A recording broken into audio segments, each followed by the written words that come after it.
오늘은 이 말씀을 가지고 국률과 용서의 사람이라는 제목으로 우리가 잠시 은혜를 나누고자 합니다. 국률과 용서의 사람. 자, 지구를 한 바퀴 돌아야 겨우 만날 수 있는 사람이 있습니다. 누굴까요? 지구를 한 바퀴 돌아야 만날 수 있는 사람이 있어요. 그 사람이 누굴까요? 등 돌린 사람이에요. 자, 이렇게 등을 돌렸어요. 등을 돌렸습니다. 자, 이치적으로 보면 정말 만나기 힘들어요. 자, 등을 돌렸으니 만나려면 어떻게 지구 한 바퀴를 돌아야 만날 수가 있는데 그거 얼마나 힘들겠어요, 여러분. 생각해 봐요. 그죠? 그러니까 등을 돌리면 그만큼 만나기가 힘들다라고 하는 거예요. 불가능하다라고 하는 겁니다. 간혹 상담을 한다거나 책을 읽다 보면 부부인데 이렇게 등 돌리며 사는 사람들이 의외로 우리 주변에는 많다라고 하는 거예요. 이렇게 등을 돌리며 부부와 형제가 등을 돌리며 사는데 이 용서하지 않고 사는 이런 사람들이 너무나도 많고 용서하지 못해서 큰 고통 가운데 살고 있는 사람들이 너무나도 많다라고 하는 거예요. 특히 부부인데도 불구하고 이혼은 하지 않았지만 상대에게 받은 상처를 되씹으며 계속 마음에 적개심을 품고 힘들고 어렵게 살아가는 사람들이 많습니다.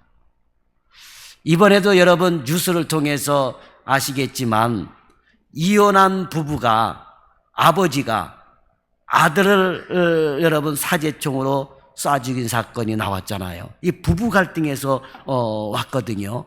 부부가 서로 이혼하고 그 아들은 어머니하고 이혼한 게 아버지 탓이다 그러고 이렇게 얘기하다 보니까 아버지가 그 화를 참지를 못하고 그 아들을 사제총으로 쏴서 죽이는 이런 일. 그러니 여러분 생각해 봐요. 얼마나 고통 속에 살아가겠습니까? 또 그 어머니는. 그렇잖아요. 예? 서로 등을 지고 살아가는 사람들은 할 수 있으면 서로 말을 하지 않고 살아갑니다. 할 수 있으면 동선을 달리해서 몸이 부딪히지 않게 합니다. 잠을 잘 때면 방을 따로 자거나 여의치 못하면 멀찍이 등을 돌리고 사는 사람들이 의외로 많다라고 하는 것입니다. 이렇게 등을 돌리고 살면 삶의 자체가 고통이다라고 하는 거예요. 그렇죠? 네. 물론 때로 이러한 상황을 벗어나기 위해 화해한다는 생각도 하지만 그러나 화해가 생각보다 쉽지 않다라고 하는 것입니다. 자존심도 상하고 용기도 없고 상처받았던 일이 생각나서 화해가 안 된다라고 하는 거예요. 그러면 이럴 때 어떻게 하면 좋을까요?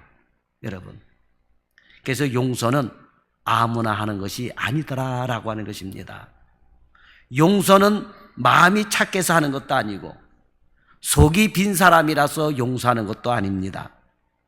내가 편한 마음으로 용서할 수 있는 사람이나 일이라면 다른 사람도 다 용서할 수가 있습니다. 그러나 누가 보더라도 용서하기 힘든 상황이라면 나 역시 용서하기가 힘들다라고 하는 거예요. 하지만 하나님께서 내 마음을 만지신다면, 하나님께서 내 마음을 움직이신다면 용서할 수가 있다라고 하는 것입니다. 기꺼이 받아들일 수가 있다라고 하는 것입니다. 자, 등을 돌리고 있어서 세상에서 가장 멀리 있는 사람과 손쉽게 만나려면 어떻게 하면 될까요? 자, 조금 아까 얘기했듯이 등을 돌렸어요. 지구 한 바퀴 돌아야 만날 수 있습니다. 그죠? 만나려면. 그러면 이 등을 돌린 사람이 쉽게 만나려면 어떻게 해야 돼요? 그죠? 한 사람이라도 등을 돌리면 되는 거예요. 한 사람이라도 등을 돌려서 안아주면 되는 겁니다. 근데 이게 생각보다 어렵더라라고 하는 거죠. 이게 너무나 쉬운 일이지만 내가 가지고 있는 용기나 힘이나 마음으로는 돌아서기가 너무나도 힘들더라라고 하는 거예요.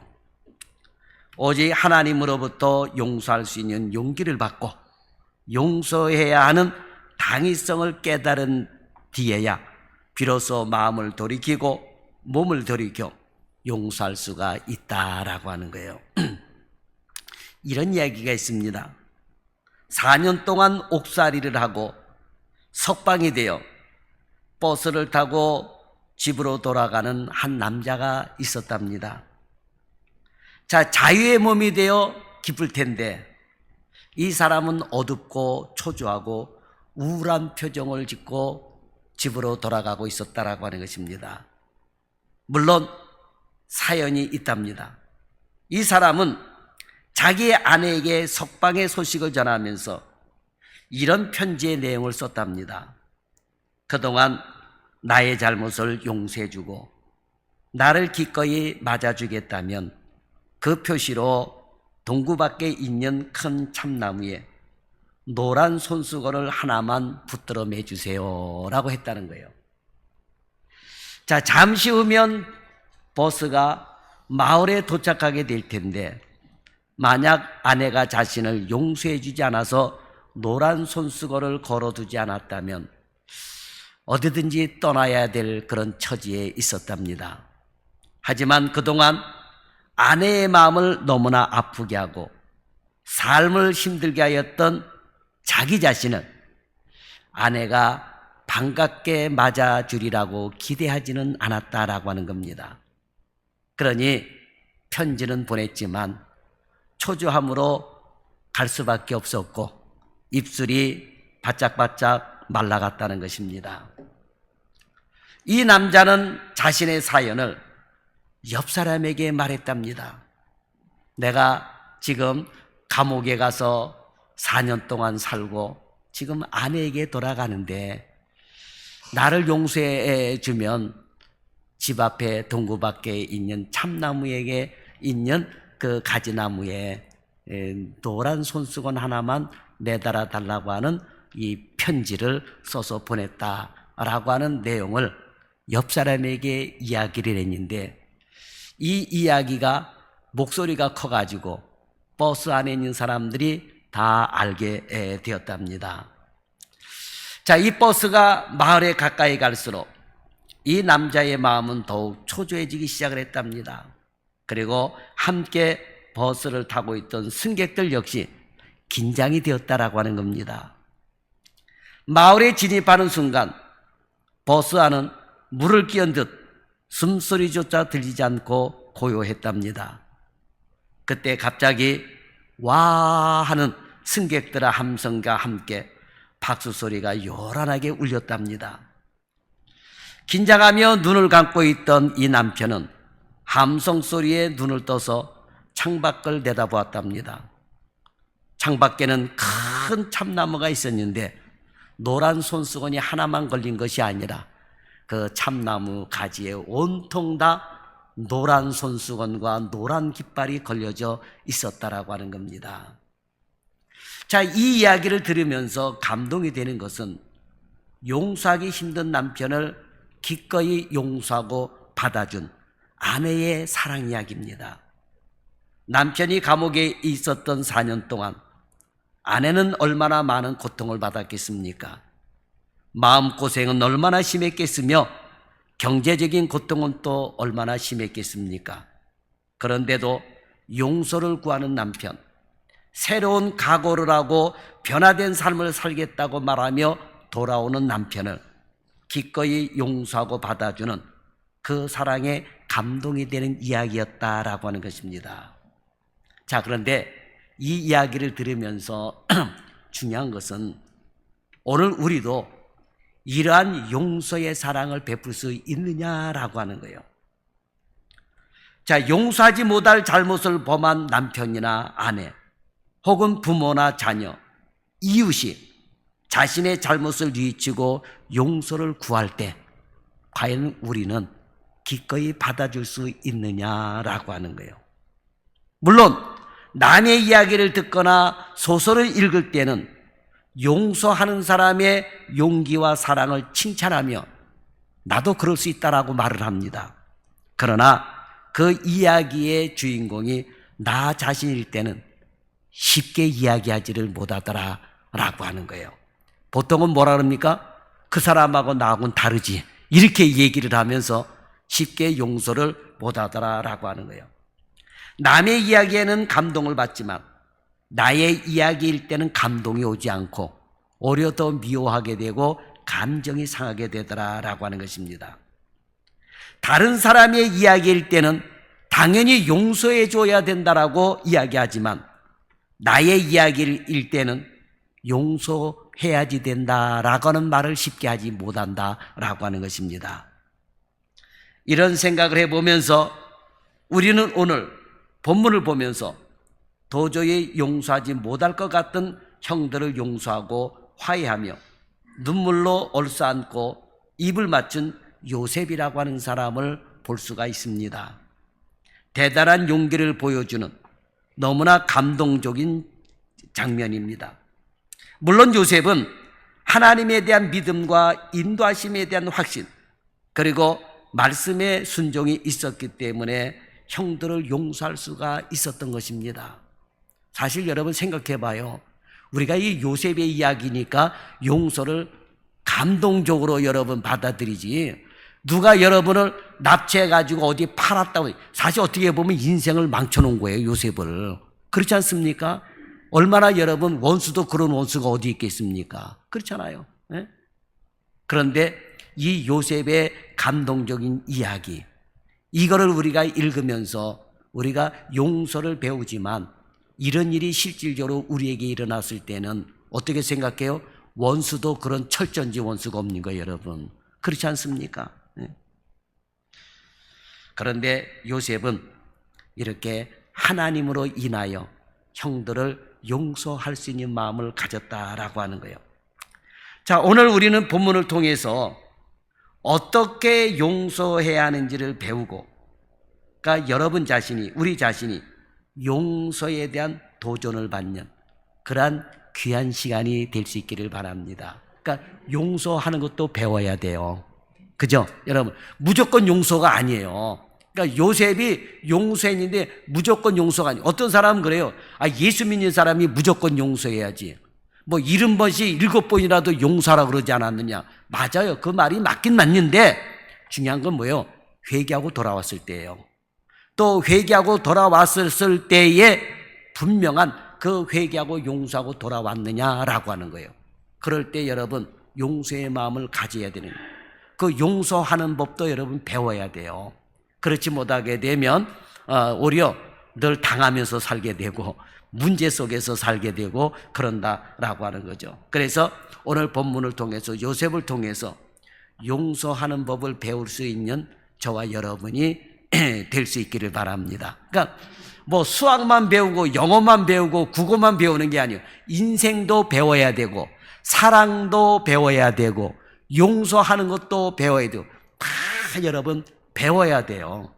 옛날에는 밥하는 법도 배웠잖아요, 여러분. 밥하라고 무조건 갖다 싸라고 뭐 냄비 준다고 밥합니까? 할 수야 있겠죠. 그런데 여러분 밥할 줄 아는 사람이 밥하는 거하고 밥할 줄 모르는 사람이 밥하는 거하고는 여러분 천지 차이예요, 여러분. 그죠? 과거에는 쌀을 잃어서 밥을 해 먹었어요. 그죠? 돌을 골라내고. 그죠? 그런 거 못하고 무조건 밥 안 친다고 하면 어떻게 돼요? 돌 씻게 되고 이빨이 부러지게 되고 여러분 그렇게 되는 건 밥하는 법도 배워야 되고 반찬하는 법도 배워야 되고 인생의 삶에도 배워야 되고 기술도 배워야 되고 모든 걸 배워야 돼요. 그러니까 사랑도 배워야 되고 용서도 배워야 된다라고 하는 거예요. 오늘 본문을 통해서 어떻게 해야 용서가 되는지 이거를 배울 수 있는 저와 여러분이 되기를 바랍니다. 첫째로 요셉은 긍휼의 마음을 가지고 있었기에 용서할 수 있었던 거예요. 긍휼의 마음을 가졌습니다. 긍휼이라고 하는 게 뭐라 그랬어요? 불쌍히 여겨서 동정을 베푸는 것. 이거를 요셉이 가졌던 거예요. 예수님도 긍휼의 마음을 가졌죠. 그 긍휼의 마음 때문에 십자가에 달려 돌아가신 거예요. 우리 인간이 죄를 짓고 죽어서 지옥 들어가잖아요. 그런데 이거를 불쌍히 여기셔서 동정을 베푸셨는데 그것이 뭡니까? 바로 십자가 사건이에요. 네가 죽느니 내가 네 죄를 대신해서 내가 죽고 내가 다시 살아남으로 인해서 너를 죽지 않고 살려줄 수 있다라고 하는, 단지 하나 조건이 뭐요?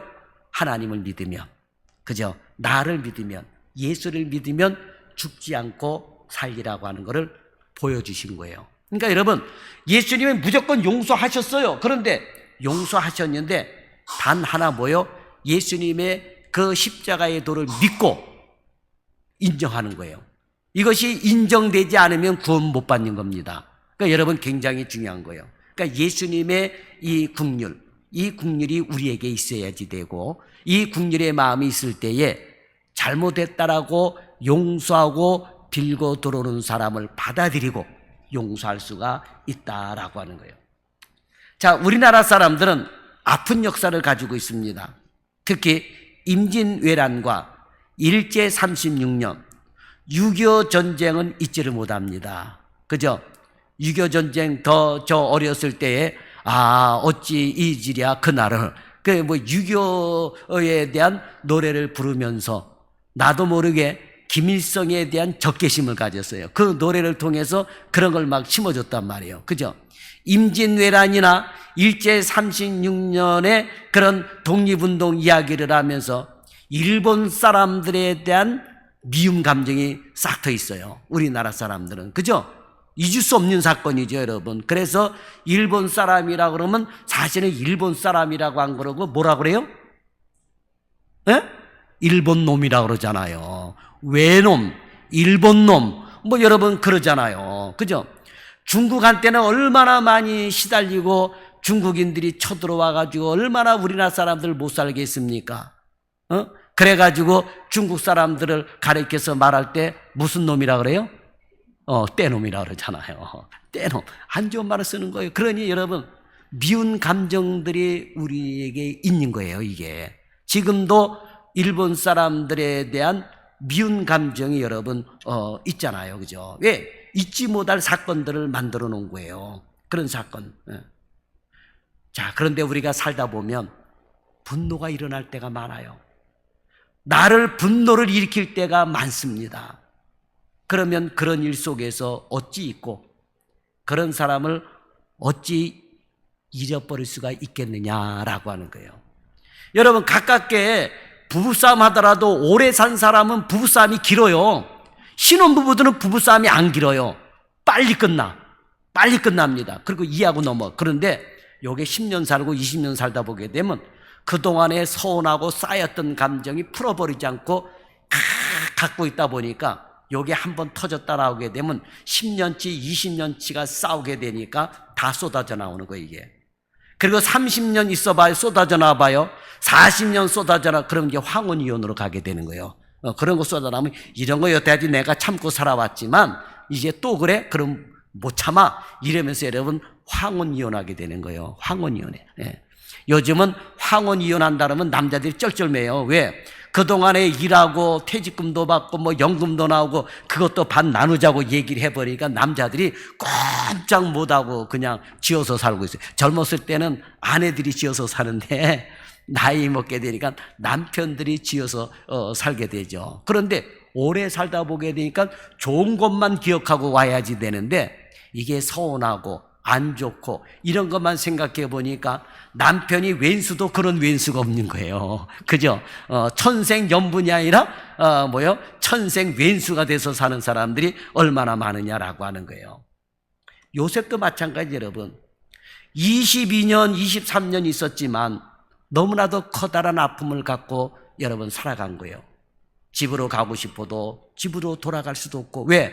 노예 생활을 하고 감옥 생활인데 집에 어떻게 돌아갑니까? 아버지가 돌아가셨는지 살아계시는지는 알 수도 없습니다. 누가 소식을 전해주는 사람도 없습니다. 17세라는 어린 나이에 노예로 팔려가 이국 땅에서 일해야 된다고 생각해 보세요. 그것이 시작이 되어서 억울한 누명을 쓰고 감옥에 들어갔다라고 생각해 보세요. 자신을 상인들에게 팔아버린 형들을 어떻게 잊어먹을 수가 있겠습니까? 원수들도 그런 원수가 없는 거예요. 자, 지금 요셉은 애굽의 총리가 됐습니다. 하나님의 은혜로 애굽의 총리가 됐어요. 잊지 못할 형들을 저주하고 심판할 수 있는 권세의 자리에 있는 것입니다. 그러나 요셉은 애굽 총리의 권세로 형들을 심판하지 않았던 거예요. 도리어 그들과 입을 맞추고 두려워서 떠는 형들을 안아줬던 것입니다. 어떻게 심판이 아닌 긍휼을 베풀었을까요? 심판은 하나님의 뜻이 아니라는 것을 요셉은 알고 있었던 거예요. 그래서 여러분, 긍휼은 심판을 이기고 자랑하느니라. 그러니까 긍휼이 있는 사람이 심판을 면하게 되는 거예요. 요셉은 그런 걸 알았던 겁니다. 그래서 형들에게 심판할 수 있는 자리에 있었음에도 불구하고, 그러나 요셉은 심판은 하나님께 있음을 믿고 긍휼의 마음을 가지고 형들을 용서할 수가 있었다라고 하는 거예요.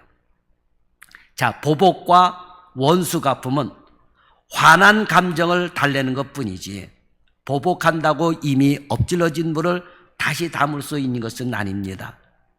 더더군다나 화난 감정을 시원하게 한다고 유익되는 것도 없습니다. 도리어 하나님으로부터 큰 긍휼을 입은 자로서 다른 사람에게 긍휼을 베풀어야 된다라고 하는 거예요. 자, 여러분, 우리가 화가 난다고 자녀들을 매로 때려부수지. 물론 이 체벌을 못하는 부모는 이 자식에게 이제 큰 도리어 화를 당하게 되고 이 자식에게 나중에 내팽개침을 당할 수도 있지만, 그러나 자식이 화난다고 이 초달을 못하는 것도 잘못이지만, 이 자식을 때릴 때, 감정이 생해서 때릴 때에 그 매를 때려서 죽이는 사람도 있잖아요, 자식을. 그렇죠? 그런 사람들 많아요, 여러분. 뉴스에 나오는 것도 그렇고 뉴스에 안 나오지만 자식을 때려가지고, 어린 자식을 매를 때려가지고 그 감정에 못 이겨가지고 더 세게 때림으로 인해서 자식을 죽이는 경우도 있다라고 하는 겁니다. 매를 들어도 죽일 정도까지 때려서는 안 되는데 이 감정을 추스리지 못하니까 더 세게 매를 때리다가 죽이는 사건도 있었어요. 우리 교회 처음 들어왔을 때 유타운 앞쪽에서도 어느 집인지 모르지만 어린 아이를 때려서 죽여가지고 경찰들이 와가지고 난리가 난 적이 있었습니다. 난리가 난 적이 있었어요. 그러니까 얼마나 여러분 기가 막힐 일이냐라고. 그러니까 때리더라도 긍휼의 마음을 가지고 야단을 해야지, 긍휼이 없이 때리게 되니까 아이들이 상처를 입고 죽는 사건까지 일어나게 되더라라고 하는 거예요. 우리가 하나님으로부터 긍휼하심을 입었는데 언제 긍휼하심을 입었습니까? 에베소서 2장 4절에 보면 긍휼이 풍성하신 하나님이 우리를 사랑하신 그 큰 사랑을 인하여라고 했습니다. 그러니까 하나님의 긍휼과 사랑으로 인해 죄와 허물 가운데 죽은 우리가 구원을 받았다라고 하는 거예요. 그러니까 여러분, 자녀들을 야단을 하고 이웃들과의 다툼이 있을 때에도 긍휼의 마음을 가져야 돼요. 이 긍휼이 없게 되면 문제가 생긴다니까요. 긍휼의 마음이 없이 야단하고 사랑하는 마음이 없이 야단하다 보게 되면 아이들이 스스로 목숨을 끊는 경우도 있어요. 그 전에 그 중3짜리 아이가 친구들하고 놀러 가고 싶어가지고 친구들하고 놀러 가가지고 생일 파티를 한 거예요.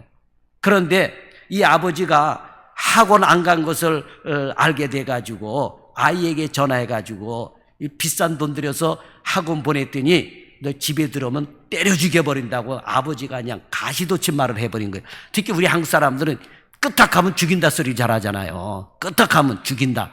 맛있어도 죽겠다. 미워도 죽겠다. 그죠? 미워도 다시 한 번이 아니라 미워도 죽겠다. 좋아도 죽겠다. 하여튼 우리 한국 사람들은 죽겠다 소리 잘하잖아요. 그러니까 자식을 야단하는데 들어오면 때려 죽인다 그러니까 아유 들어가서 아버지한테 맞아 죽을 바에는 내가 죽는 게 낫겠다 그래가지고 아파트 꼭대층에 올라가지고 뛰어내려서 자살한 사건들이 있었어요. 그러니까 여러분, 이런 긍휼의 마음이 없이 야단할 때는 이런 비극이 찾아오게 된다라고 하는 겁니다. 그렇기 때문에 긍휼과 사랑이 필요한 사람에게 마땅히 우리는 긍휼과 사랑을 베풀어야 된다라고 하는 거예요. 그러니까 요셉은 형들에게 무작정적으로 심판한 것이 아니라 이제 연약한 형들에게 긍휼과 사랑을 베푸는 그런 사람이 되었다라고 하는 것입니다. 여러분, 하나님으로부터 용서받았으니 우리도 용서해야 될 줄 믿습니다. 요셉은 이것을 잘 알고 있었기 때문에 감정을 따라 행동하지 않고 하나님께 받은 은혜대로 행동을 했다라고 하는 것입니다. 그런데 요셉은 무작정 긍휼과 사랑을 베풀지 않았습니다. 형들이 지난날의 악행을 기억하고 있는지, 그리고 지난날의 그 악행을 어떻게 생각하고 있는지, 그리고 이제 어떤 성품과 행동을 하고 있는지 알고 싶었던 것입니다. 그래서 몇 차례에 걸쳐 형들을 시험한 결과 그들이 지난 일들을 회개하고 있다는 것을 알게 된 거예요. 특히 하나님이 종들의 죄를 적발하셨으니 이거를 이제 깨닫게 된 거예요. 이걸 누가 말했습니까? 유다가 말을 했잖아요. 하나님께서 우리의 죄들을 적발하셨으니. 그들은 이전과 달리 하나님의 눈과 심판을 의식하기 시작했던 거예요. 이전에는 하나님이 없는 것처럼 행동한 거예요. 살인도 서슴지 않고 행했고, 여러 가지 못된 짓도 서슴지 않고 하나님이 없는 것처럼 행동했습니다. 그러니 동생을 요셉을 죽이려 했고 노예로 팔았던 것입니다. 하지만 이제 그들은 많이 변해 있었던 겁니다. 하나님을 의식하고 있는 것입니다. 이처럼 하나님을 의식하는 자들은 당연히 회개할 수밖에 없다라고 하는 것입니다. 요셉은 특히 형들의 희생정신에 큰 감동을 받았습니다. 베냐민만 애굽에 남겨두지 않고 모든 형제들이 다 애굽에서 종이 되게 했다라고 말할 때 요셉은 형들이 변했던 것을 알게 된 거예요. 자기들만 살겠다고 요셉이 믿다고 애굽의 노예로 팔아버렸어요. 근데 만약에 형들이 변화가 되지 않았다 그런다면 그러면 베냐민은 놔두고 우리만 돌아가겠습니다 할 수도 있었잖아요. 그런데 과거의 형들이 요셉의 행함은 그렇지 않고 베냐민에게는 우리가 다 같이 종이 되겠나이다 하면서 형들이 변했던 거예요. 특히 유다가 부친 야곱을 위해서라도 베냐민을 대신하여 자신이 남겠다라고 했을 때 요셉은 그 희생정신에 감동을 하였던 것입니다. 이때 요셉이 방성대곡하면서 자신의 정체를 드러낸 것도 이러한 형들의 희생정신에 감명을 받았기 때문이에요. 요셉이 괜히 방송통곡했겠습니까? 형들의 이 말에 감동을 먹은 거예요. 화해는 나의 노력도 필요하지만 상대의 노력도 필요한 것입니다. 물론 요셉처럼 상대에게 계속 기회를 주는 넓은 마음과 긍휼과 인내가 필요하다라고 하는 거예요. 여러분에게 이런 마음이 있기를 바랍니다. 그 다음에 마지막 두 번째로 요셉은 하나님의 섭리를 깨닫기 때문에 형들을 용서할 수가 있었던 거예요. 그러니까 여러분 성경을 많이 읽고 성경을 통해서 하나님의 섭리를 깨달을 수 있는 여러분이 돼야 돼요. 그래야 이웃들을 용서할 수가 있다라고 하는 것입니다. 교회 안에도 가만히 보게 되면 성도들끼리 용서하지 못해서 교회 나가는 사람들이 있어요. 그렇죠? 아니 목사가 무슨 죄가 있어요? 여러분 성도 하나라도 떨어지면 목사 마음이 얼마나 아프겠어요. 그런데 자기들끼리 싸워가지고 저 사람이 교회 나오면 나는 안 나오겠다, 저 사람이 교회 나가야 나는 교회 나오겠다는 사람이 있었어요. 제 목회할 때도 실제적으로 그런 분들이 있었어요. 얼마나 이게 마음이 아픈 줄 몰라요. 근데 이게 왜 그러느냐? 하나님의 섭리를 모르기 때문에 용서하지 않고 나가게 되는 거예요. 그러니까 여러분 성경을 많이 읽고 하나님의 섭리를 깨닫는 자가 되어야 용서하는 사람이 될 수 있다라고 하는 거예요. 요셉은 그걸 깨달았다라고 하는 것입니다. 자, 본문은 요셉이 형들과 세 번째 만남을 가졌을 때 일입니다. 그러면 세 번째 만나면 자연히 용서가 됩니까? 자, 여러분 생각해. 미운 사람 자주 만나게 되면 어떻게 돼요? 해봤지만 어떻게 돼요? 저 용서가 됩니까? 만나면 만날수록 어때요? 만나면 만날수록 좋은 사람이 아니고 만나면 만날수록 미운 사람이 되네요. 자꾸 감정이 복받친다니까요. 미운 사람 만나게 되면 자꾸 감정이 복받쳐요. 그러니까 여러분 아내가 남편을 살해하고 남편이 아내를 살해하는데 이런 사건들이 많이 일어나잖아요. 근데 자주 만나면은 해소가 돼야 되는데 어때요?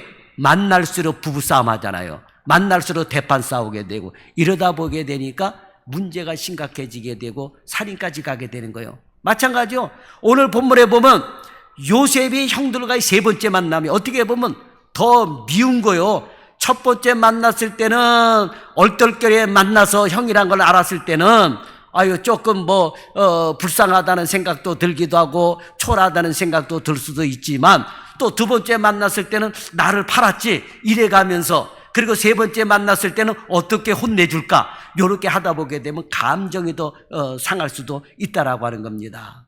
그러니까 세 번째 만났다고 자주 만났다고 용서가 되는 게 아니에요. 오히려 세 번째 만나서 더 분노가 생기고 악화되는 경우도 많습니다. 사람들은 그저 만나면 문제가 해결된다고 생각하지만 사실 몇 번 만났느냐는 그리 중요하지 않습니다. 경우에 따라서는 준비도 없고 변화도 없는 상태에서의 계속 만남이 관계를 더 악화시킬 수가 있다라고 하는 것입니다. 그러나 요셉의 경우는 달랐습니다. 그는 만남을 거듭할수록 그 자신과 형제들을 포함한 온 가족에게 하나님께서 자기들을 향하신 섭리를 깨달았다라고 하는 거예요. 그래서 요셉은 7절과 8절에 보면 매우 감동적인 말을 합니다. 하나님이 큰 구원으로 당신들의 생명을 보존하고 당신들의 후손을 세상에 두시려고 나를 당신들보다 먼저 보내셨으니 그런즉 나를 이리로 보낸 자는 당신들이 아니요 하나님이시다라고 하는, 얼마나 여러분 깊은 안목을 보고 있는 겁니까? 그렇잖아요. 인간적으로 생각할 때는 이 요셉의 말이 도저히 이해가 되질 않습니다. 요셉이 애굽에 온 것은 요셉을 죽이려고 했던 형들의 마음을 받고 상인들의 팔았기 때문에 온 거예요. 그렇지 않습니까? 원래 요셉을 죽이려고 했잖아요. 그런데 이 형들의 마음이 조금 바뀌어가지고 애굽 사람에게 팔았기 때문에 애굽에 오게 된 거예요. 그렇잖아요. 예? 물론 그들이 요셉을 애굽의 총리가 될 것이라고 믿고 상인들에게 판 것도 아닙니다. 그렇잖아요, 여러분. 예? 사실 22년 가까이 지난 지금 형들은 요셉이 죽었으리라고 생각을 했던 것입니다. 그런데 어떻게 나를 이리로 보낸 자는 당신들이 아니라고 말할 수가 있겠습니까? 나를 애굽에 보낸 사람들은 당신들이 아니고 하나님입니다. 얼마나 여러분 얼마나 이런 안목을 갖고 있습니까, 여러분? 참 여러분 대단합니다. 대단해요. 예? 그야말로 요셉은 죽을 고생을 하며 살아왔습니다. 애굽의 총리가 된 사람도 요셉 자신입니다. 그러므로 총리로서 누리는 풍요로운 삶은 그 자신이 누릴 것이지 그를 상인들에게 판 형들과 그 후손들의 생명을 보존해야 될 의무가 요셉에게는 없었던 겁니다. 그런데 요셉이 어떻게 당신들과 당신들의 후손을 세상에 두시려고 하나님께서 나를 이곳으로 보내셨나이다 이렇게 말할 수가 있느냐라고 하는 거예요. 요셉은 비록 하나님을 직접 볼 수는 없었지만 삶의 여정 가운데서 하나님의 손길과 함께하심과 역사하심을 느낄 수 있었다라고 하는 거예요. 역사 가운데 일하시며 개개인의 삶까지도 섭리하시는 하나님을 믿고 깨달았다라고 하는 거예요. 저는 이게 너무나도 신기한 게 그 당시에는 성경도 없었는데 여러분 생각해 봐요. 모세 오경도 없었는데 그 당시에는 어떻게 이런 사실을 깨닫는지, 또 이 출애굽을 하면서 가나안에 들어갈 때에 자신의 유고를 가지고 출애굽하라고 하는 이러한 사실을 어떻게 알고 몇백 년 전에 여러분 이 예언을 유언으로 남길 수 있었는지. 지금 이 요셉의 무덤이 오늘날 세겜 땅에 있잖아요. 세겜 땅에 여러분 있어요. 요셉의 무덤이 있습니다. 성경에 보게 되면 요셉의 유고를 출애굽을 하면서 세겜 땅에 장사 지냈잖아요. 그 요셉의 무덤이 지금 가나안 땅 세겜 쪽에 있어요. 블레셋 족속들이 요셉의 무덤을 훼손하고 올라갔다 내려갔다 하면서 막 무덤 위에서도 뛰어놀고 하고 그러는데 요셉의 무덤이 지금도 있다라고 하는 겁니다. 그 전에 나온 요셉의 무덤은 예수님의 아버지 요셉의 무덤이라고 나오는데 그게 아니고 출애굽할 때의 가나안 땅에서 가지고 나온 요셉의 무덤이 지금도 있다라고 하는 겁니다. 아브라함의 무덤도 지금 헤브론 쪽에 있고 그렇습니다. 역사적인 사실이다라고 하는 거예요. 요셉은 총리로서 7년간의 흉년을 예비하면서 그리고 곡식을 사러 온 그의 형들을 만나면서 하나님의 준비하심을 깨달을 수 있었다라고 하는 거예요. 야, 그러니 여러분, 요셉은 성경도 없었던 그 시절에, 모세 오경도 없었던 그 시절에 하나님의 섭리와 뜻을 깨달았던 거예요. 그러니 그가 얼마나 기도의 사람이었느냐라고 하는 것은 우리가 알 수 있는 대목이죠. 오늘날 저와 여러분은 성경 66권을 가지고 있습니다. 그럼에도 불구하고 긍휼을 베풀지 못하고 용서를 베풀지 못하는 그리스도인들이 얼마나 여러분 많습니까? 오늘 저와 여러분은 이 요셉의 이야기를 통해서 여러분 하나님의 섭리를 깨달고 또 이것이 못 깨달아지면 성경을 많이 읽어서 깨달을 수 있는 신앙인들이 되기를 바랍니다. 혹시 여러분 가운데 미워서 용서가 안 되는 사람이 있습니까? 저놈은 죽어도 용서가 안 돼. 그런 사람이 있습니까? 그러나 요셉이 그랬던 것처럼 어떤 일을 통해서 그리고 하나님께서 어떻게 나에게 일하셨는지 돌아볼 수 있는 성도들이 되기를 바랍니다. 그리고 정말 하나님께서 나에 대하여 일하셨고 내가 구원받은 사람이라고 믿어지거든 용서하는 사람이 될 수 있기를 바랍니다. 왜냐하면 다른 사람이 아무리 내게 큰 죄를 졌다 하더라도 내가 하나님 앞에 지은 죄보다 더 큰 죄를 내게 지은 게 아니에요. 그러니까 그거 십자가의 은혜를 생각하면 용서 못할 일이 없다라고 하는 것입니다. 용서와 화해는 하나님의 긍휼을 받은 우리 믿는 사람들이 꼭 이행해야 될 덕목이다라고 하는 것입니다. 이것이 큰 사랑을 받은 자의 마땅한 일이다라고 하는 것입니다. 무엇보다도 하나님의 말씀에 순종하여 화해하는 사람에게 예수님께서 주시는 평안과 기쁨과 안식이 있게 되는 줄 믿습니다. 용서하지 못하게 만드는 모든 생각과 감정을 이기고 오늘 예수님 안에서 예수님이 주시는 능력 안에서 용서와 사랑을 통해서 승리하는 삶을 살아가는 저와 여러분이 되기를 예수님의 이름으로 축원합니다. 기도하겠습니다. 좋으신 하나님 감사합니다. 오늘날 용서하지 못해서 미워하는 감정을 가지고 죽이고 원수 맺는 그런 관계로 살아가는 세상 속에 우리가 있습니다. 주여, 우리가 세상 속에서 빛이 되고 소금이 될 수 있는 방법은 이렇게 긍휼의 마음을 가지고 하나님의 섭리를 깨달고 화해와 용서의 삶을 살아갈 때만이 가능한 줄 믿습니다.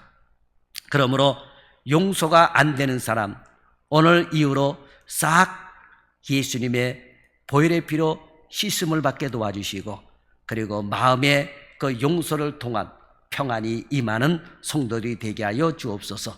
화해하지 못한 사람과 있으면 또 화해할 수 있는 그러한 길이 열려지기를 소망합니다. 예수님의 이름으로 기도드렸나이다. 아멘.